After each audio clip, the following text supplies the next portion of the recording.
Hey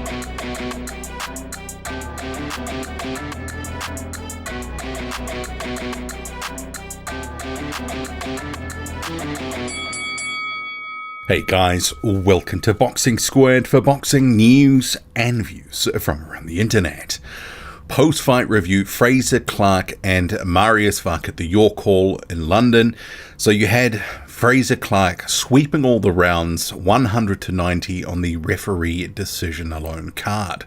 So a couple of things to pick through here with the fight, the performance, and ultimately the comments that happened after the fight, because Fabio Wardley's name was called.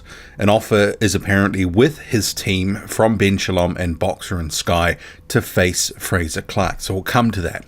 But first, the 10 rounds with Mariusz Wach. You know what you're going to get for the most part with Mariusz Wach, which is rounds. And this was no different and no surprise. When I did see some people saying this week that Clarke was going to blitz him and take him out in a few rounds, I thought that's probably, a very optimistic view of how this fight was going to pan out.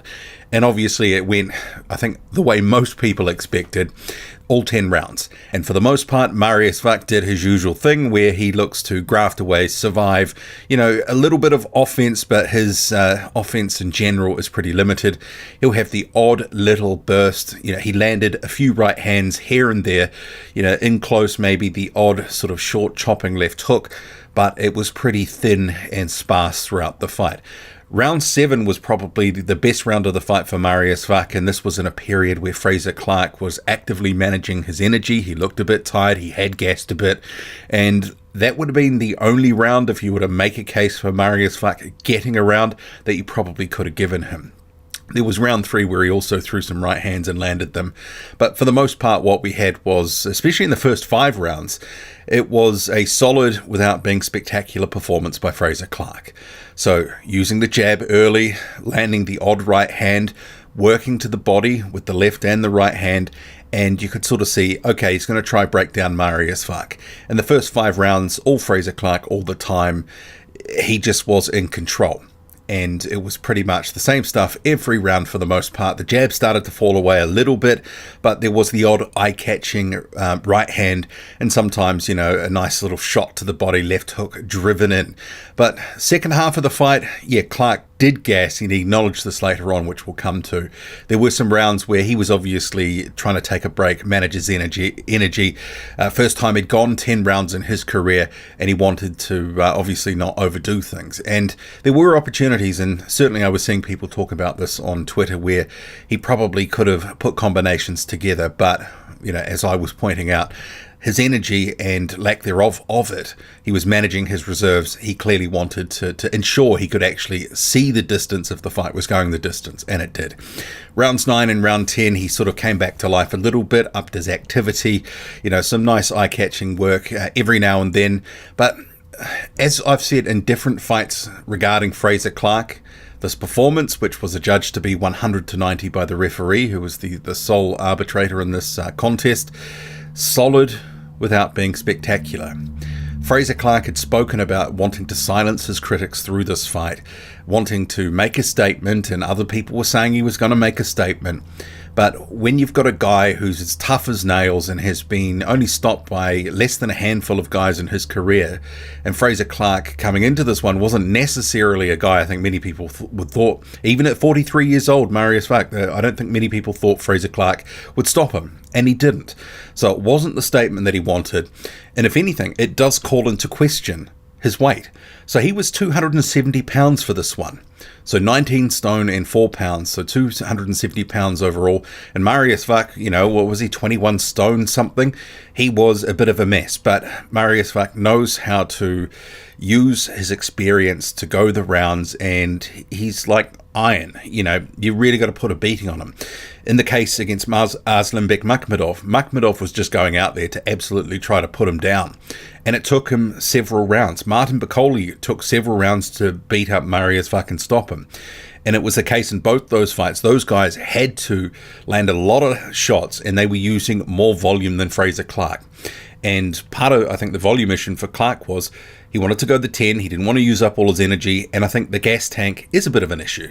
At 270 pounds, he just doesn't have enough left to, throw a lot of volume of shots and then not be left potentially vulnerable to counterattacks when he's got his work away. If he, lets go of a 6, 7, 8 punch combo, he needs to take a breather. We only saw a few times where he really strung some punches together, and generally after that, he was willing to sort of step off, and, there was certainly some rounds, a lot of holding, clinching, Frazer Clarke looking for a breather, especially in the second half of the fight. But ultimately, coming into this one with just 6 fights under his belt, he needed rounds. He's still at 32 years old, a prospect. He admitted after the fight that, he's still learning and that this was actually a good fight in the end. And he thanked Ben Shalom and others for saying, you need these rounds, you need to do these types of fights before you take on better competition. And I think, he probably will be better for the rounds and get a better indication of where his conditioning needs to be, especially if he's going to be stepping up to 12 rounders at some point in the near future. But after the fight, so I actually thought Frazer Clarke gave a pretty decent account of himself in terms of being realistic about the performance. Sometimes these fighters are deluded messes and they talk about how dominant they were and all this sort of stuff. He recognised that it was a tale of two halves in terms of the 5 rounds where he started strong, and then he said that he did fade. But I'll go to some of the quotes, so just bear in mind I've got most of what was sort of said, snippets, as I was furiously writing this down, but I didn't get 100% of it. But he said he started off well, but he faded. He said he did a lot of things right, but also a lot of things wrong. And he said he can definitely be better. He'll go back and work in the gym, that he was guilty of falling in and smothering his work. He'll continue working in the gym to be able to do longer rounds. And Ben Shalom, he came in and said absolutely taking this fight was the right decision, remembering all the recent controversy about Fabio Wardley, the purse bid, which Shalom pulled out of 15 minutes before it was to occur. So the interviewer then went to that situation and said, well, what next? Do you want that fight next? And Shalom didn't say he wanted it next, but he did say that there is an offer with Fabio Wardley and his team to fight Frazer Clarke. And at that point, Clarke sort of chipped in, come fight me. And Clarke also referenced that after his performance tonight, maybe there will be some guys looking at that, how he performed, saying that they can actually beat him. And he said he's willing to take on, all of these guys that think they can beat him. And Shalom said that Frazer Clarke's next fight will be in September. Against who, obviously unclear, but the thing is, after taking on, a guy who's durable, and this probably was the best opponent on Clarke's record to date, they need to sort of either keep it at the same level or a little bit higher, incremental steps. They can't be stepping backwards and bringing in poor opponents. As it was, they had a previous, poor opponent scheduled for this fight night, which they ultimately scrapped and went with Mariusz Wach. Clearly, they would have had to dip their hand in their pocket to get Wach, who is one of these guys who's got a lot of name recognition, former title challenger. He's selling himself for paydays at this point. He knows his role. He does it well. He goes rounds and gives prospects and fringe contenders good work. And we saw it again today. So they need to get another similar type of opponent next time out, because obviously Clarke needs to continue to show his development against guys that are either at the same level or slightly better. So I guess it's probably likely to be a 10-rounder against who, obviously, TBA. And the stuff with Fabio Wardley, it's interesting because from the sounds of it, and this is at least from the other side, that Shalom wants to get Wardley over to Sky on a deal where, there will be the fight with Clarke, but also other fights that he would have to be part of. A structured deal that just wouldn't be some sort of one-off thing. And unclear whether Fabio Wardley really wants to take that. If the money, the offer is good enough. Remember, Fabio Wardley has been fighting on DAZN. He has been a DAZN and Matchroom fighter, but apparently off contract at the moment. He's managed by Dillian Whyte, so some of these issues are what Whyte and Wardley are going to have to consider going forward. And Dillian Whyte has never been shy himself about fighting on different platforms and not tying himself to long-term promotional deals with certain promotional outfits, etc. So perhaps there is scope, if the money is there, for Fabio Wardley to cross the street and join Sky. Certainly I think their heavyweight stable could need it, and based off what's in the Sky heavyweight stable, Boxer Sky heavyweight stable, Fabio Wardley would be a welcome addition because the cupboard's a little bit bare. And in terms of Frazer Clarke at the moment, like I say, solid without being spectacular. You don't watch those 10 rounds and go, this guy is going places, he's going all the way to the top. And I think maybe he's just going to be sort of fighting like he does in all these sorts of fights. I thought when you sort of step back and look at the performance as well, Mariusz Wach actually was managing when he was actually trying to hit him and actually land some offense as opposed to, being a punching bag. He was finding Clarke, and I don't think there was a lot of head movement, and I think Clarke was very hittable at times.